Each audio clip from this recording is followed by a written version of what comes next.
जैसा कि मैंने पिछले वीडियो में बताया था कि जो महात्मा हमारे जो तथाकथित गुरु हैं, बाबा हैं, वो लोगों को समझाते हैं कि मोक्ष कैसे प्राप्त करना है और खुद उनसे धनराशि इकट्ठा करके अपने लिए सुख सुविधा संपत्ति इकट्ठा करते हैं। जब उनके गुरु ही तथाकथित गुरु ही अपने को मोक्ष की अवस्था में नहीं पहुंचा पाए हैं, तो वो अपने शिष्य को कैसे मोक्ष की अवस्था तक ले जाएंगे। यहाँ विचारणीय है कि जब तक आपकी इच्छाएं, आपकी तृष्णा खत्म नहीं होती है, आप मोक्ष को कैसे प्राप्त कर सकते हैं। यहाँ बाबा अपना निजी हवाई जहाज से चलते हैं, निजी रोल्स रॉयस कार जिस महंगी कारों से चलते हैं, महंगे कपड़े पहनते हैं, सोना के सिंहासन पे बैठते हैं।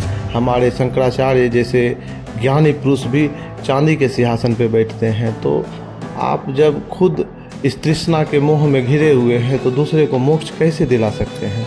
और जहाँ तक बात है मोक्ष की, तो हमारे धर्म के जो सबसे ज्ञानी पुरुष श्री कृष्ण हैं, मैंने हमेशा चर्चा किया है कि कृष्ण से बड़ा ज्ञानी कोई नहीं है, क्योंकि उनका ज्ञान आप गीता में देख सकते हैं कि उन्होंने चारों योग के बारे में किस प्रकार चर्चा की है।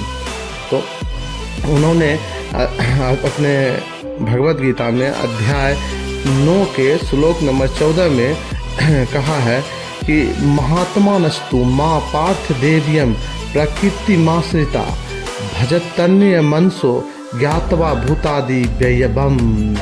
इसका अर्थ है कि श्री कृष्ण ने अर्जुन से कहा, हे पार्थ, मोह युक्त महात्मा जन देवी प्रकृति के संरक्षण में रहते हैं। वे पूर्णतः भक्ति में निमग्न रहते हैं, क्योंकि वो मुझे आदि तथा अविनाशी भगवान के रूप में जानते हैं।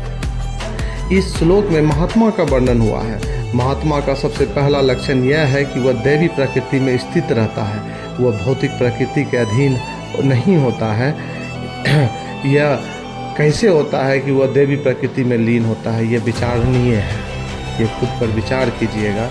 जो व्यक्ति ये जान लेता है कि मैं स्वयं कुछ नहीं कर सकता हूँ, जो करता है ईश्वर करता है, वो जान लेता है कि यह प्रकृति ही ईश्वर है, यह सृष्टि ही ईश्वर है। जब तक हम किसी एक व्यक्ति को इस संसार में पीड़ा होते हुए देखते रहते हैं, तब तक किसी को भी सुख पूरा नहीं हो सकता है। यानी इस सृष्टि में अगर एक भी व्यक्ति, एक भी जीव किसी चीज़ से पीड़ित है, तो उस संसार में कोई भी व्यक्ति सुख नहीं रह सकता है। मान लीजिए सृष्टि आपका पूरा शरीर है, अगर इस शरीर में सिर्फ आपका नाखून में चोट लगे, तो क्या सिर्फ आपके पैर में दर्द होगा या पूरे शरीर में दर्द होगा।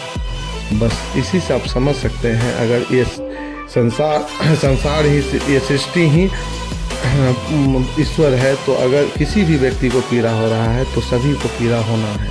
यहाँ हमारे तथाकथित गुरु ये दूसरे धर्म के अनुयायियों को गाली बक रहे हैं और दूसरे धर्म के मौलवी हमारे धर्म को गाली बक रहे हैं। सबको भगवत प्राप्त करना है, लेकिन सबका रास्ता अलग है, लेकिन सभी लोग एक दूसरे के रास्ते को गाली दे रहे हैं। तो हम किस प्रकार मोक्ष को प्राप्त कर पाएंगे। मोक्ष कोई स्थान नहीं है जहाँ पर पहुँचा जा सके। मोक्ष तो अवस्था है, वो अवस्था जहाँ पर आप शून्य हो जाते हैं, वो अवस्था जहाँ पर आप अपने अंदर ही उतर जाते हैं, वो अवस्था जब आपको कहीं जाकर नहीं ढूंढना पड़ता है कि कहीं खास जगह पे कोई ईश्वर है। आपको पता चल जाता है हम जहाँ हैं वहीं पर ईश्वर है।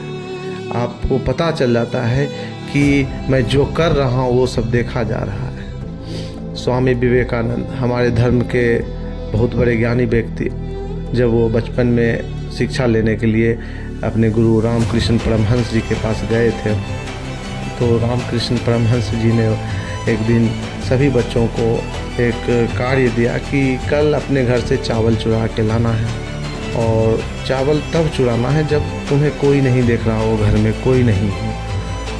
तो सभी बच्चे दूसरे दिन जब आए तो सभी बच्चे चावल चुरा के लाए थे, लेकिन स्वामी विवेकानंद जी खाली हाथ लाए थे। तो उनसे रामकृष्ण परमहंस जी ने पूछा था कि आप चावल क्यों नहीं चुरा के लाए। तो विवेकानंद जी ने बोला कि आपने एक शर्त रखी थी कि जब कोई नहीं देख रहा हो तब चुरा के लाना। तो मैं तो जब भी चुराने गया तो मुझे महसूस हो रहा था कि मुझे कोई देख रहा है, वही देवी प्रकृति। तो जो अपने ज्ञान के पराकाष्ठा की ओर बढ़ जाते हैं, जो मोक्ष की ओर बढ़ जाते हैं, उन्हें ये महसूस होने लगता है कि मैं जहाँ भी हूँ मुझे देखा जा रहा है, मुझे किसी स्नान की ज़रूरत नहीं है, ना ही मुझे कुंभ में अपने पाप धोने की ज़रूरत है। मुझे तो बस अपने कार्य को ईमानदारी पूर्वक, अपने कार्य को निष्ठापूर्वक समर्पित करना है। धर्म कुछ और नहीं है, अपने कार्य के प्रति निष्ठापूर्वक समर्पण ही आपका धर्म है।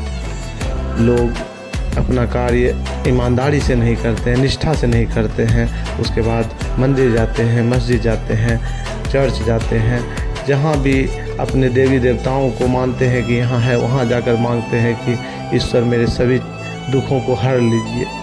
ईश्वर आपके दुखों को हरने वाला कोई नहीं है, वो तो सिर्फ आपके कर्मों से आपका भाग्य तय करते हैं। जिस तरह का कार्य कीजिएगा उसी तरह का भविष्य आपके सामने रखा होगा।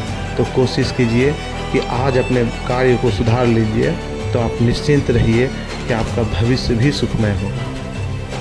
अगर आज अपने कार्य से संतुष्ट नहीं हैं तो ये भी निश्चिंत रखिए कि आपका भविष्य भी सुखद नहीं होगा। तो अगर अपने उत्कृष्ट भविष्य का निर्माण करना चाहते हैं तो अपने वर्तमान को सुधार लीजिए। अगर ऐसा नहीं कर सकते हैं तो ऐसी कल्पना मत कीजिए कि मेरा भविष्य उत्कृष्ट होने वाला है। हो सकता है आप बहुत जीवन में भौतिक सुख प्राप्त कर सकते हैं, बहुत सारा धन इकट्ठा कर सकते हैं, दुनिया का जितनी भी भौतिक सुख हैं सारे इकट्ठा कर सकते हैं, लेकिन एक पीड़ा आपके अंदर रहेगी ही। वो पीड़ा आप धन इकट्ठा या भौतिक वस्तुओं को इकट्ठा करने से प्राप्त नहीं ख़त्म कर सकते हैं। उस पीड़ा को ख़त्म करने के लिए आपको इस प्रकृति के प्रति ईमानदार होना होगा। ये प्रकृति आपके साथ वही करती है जो आप प्रकृति के साथ करते हैं। तो कोशिश कीजिए इस प्रकृति के प्रति दयालु हों, निर्दयी ना हों और सभी को एक नज़र से देखें। अपने को केंद्र में मानकर नहीं देखें कि मैं मनुष्य हूँ और मेरे लिए ही ये पृथ्वी घूम रही है, ब्रह्मांड हमारे लिए ही कार्य कर रही है। नहीं, इस संसार में जितने जीव हैं वो सब उसी ईश्वर के बनाए हुए हैं, उनके लिए भी ये सृष्टि है। तो सबके प्रति दयालु बने, तभी आपका भविष्य उत्कृष्ट होगा। इससे आपको ये जानने में आसानी होगा कि सही क्या है और गलत क्या है। तब आप मोक्ष की ओर अपना अगला कदम बढ़ाएंगे। मोक्ष यानी तृष्णा का मृत्यु, यानी इच्छाओं का खात्मा।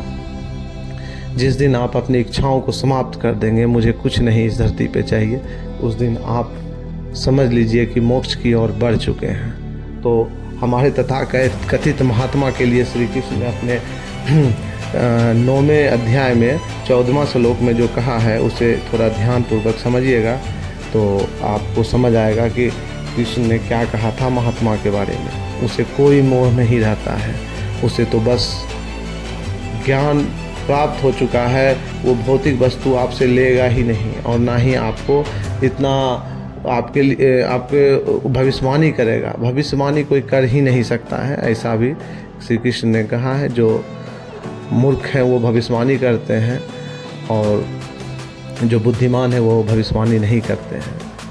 तो ऐसे अपने तथाकथित गुरुओं से, तथाकथित परंपराओं से, जो परंपराएं कहती है कि आप तो दुनिया में बहुत सारे पाप कर लें और कुंभ में आके आप स्नान कर लें तो आपके पाप धुल जाएंगे, तो ये नहीं होने वाला है। आपके कर्म ही आपके पाप को तय करेंगे कि वो धुलाएगा या नहीं धुलाएगा। क्योंकि गंगा, आप जो कुंभ में स्नान करने जा रहे हैं उसमें तो आपके शरीर धुलते हैं और शरीर पाप नहीं करते हैं, पाप तो आपके विचार करते हैं और विचार आपके कर्मों से ही धुलेंगे, गंगा स्नान करने से नहीं धुलेंगे।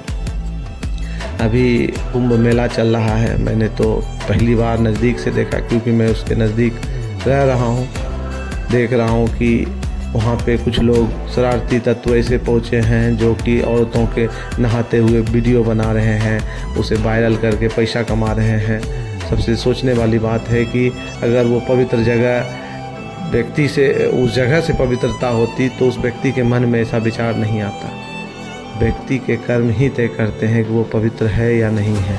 अगर कोई व्यक्ति का विचार शुद्ध है, मन पवित्र है, तो वहाँ जिस जगह पे है वही सबसे पवित्र स्थान है, उसे कहीं जाने की ज़रूरत नहीं है। तो इन बातों को अपने जीवन में उतारिए, अपने कर्म को सुधारिए, ताकि आप मोक्ष की ओर जा सकते हैं। फिर आगे चर्चा करेंगे मोक्ष की अगली अवस्था पे। धन्यवाद।